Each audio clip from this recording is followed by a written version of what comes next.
जय श्री राम।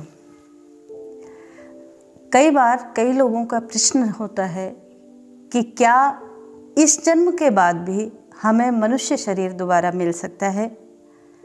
तो उसके लिए हमारे शास्त्रों में, हमारे ग्रंथों में अनेक तरीके से प्रमाण दिए गए हैं। यथा रामचरितमानस में कहा गया है, कबहू की करि करुणा नर देहि। जैसे हमारे ग्रंथों में एक चीज़ आती है कि 84 लाख योनियों के बाद एक बार मानव शरीर मिलता है। मनुष्य का शरीर दुर्लभ कहा गया है। देव योनि से भी दुर्लभ मनुष्य शरीर है, मानव योनि है। वो इसीलिए कही गई है कि देव योनि अधिक पुण्य करने के बाद एक बार देवता बन गए, उसके बाद पुण्य क्षीण होने के बाद इस मृत्युलोक में आना पड़ता है। मृत्युलोक में आने के बाद कई लाख योनियों में जाने के बाद कभी मानव शरीर मिलता है। तो कितने तो कहा 84 लाख योनियों के बाद मानव शरीर मिलता है। लेकिन कुछ संतों का भाव ऐसा है कि 84 लाख योनियों के बाद भी मानव शरीर मिलेगा ही, ऐसा कोई निश्चित नहीं है। कबहू की करि करुणा नर देहि, जब ये कहा गया तो इसमें स्पष्ट होता है कि परमात्मा की कृपा से ही मनुष्य बना जा सकता है। ईश्वर जब अति हरि कृपा, विशेष कृपा करें तभी मानव शरीर देते हैं। और विशेष कृपा परमात्मा की कब होती है? जब अनेक अनेक योनियों में जीव, भोग योनियां जो हैं, उन सब भोग योनियों में भोग भोगता है और कर्म करने को नहीं मिलता। मानव शरीर एकमात्र योनि ऐसी है जिसमें वो कर्म कर सकता है। देव योनि भी कर्म योनि नहीं है, भोग योनि है।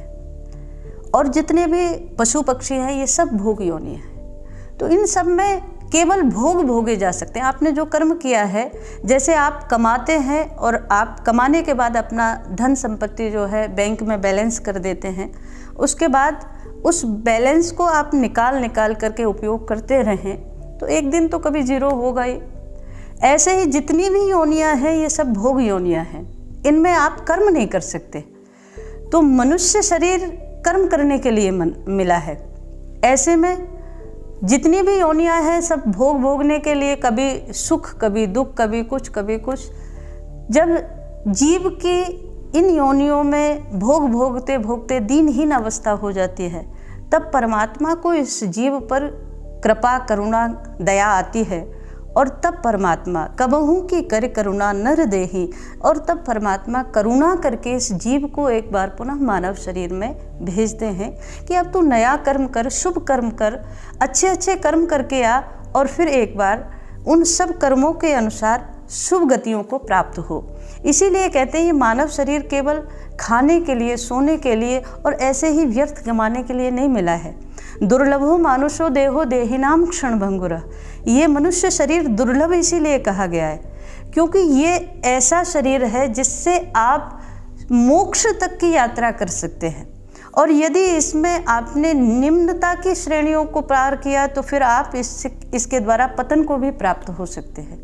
इसलिए इस मानव शरीर से शुभ कर्म करें, सेवा कर्म करें, जप तप करें, जितना भी अच्छे से अच्छा कर्म कर सकते हैं वो मानव शरीर से करें। और मानव शरीर भोग योनि नहीं, कर्म योनि है, इसका हमेशा ध्यान रखें। और ये मानव शरीर केवल और केवल भगवान की कृपा और करुणा से मिला है। दोबारा कब मिलेगा ये ईश्वर की इच्छा पर निर्भर है।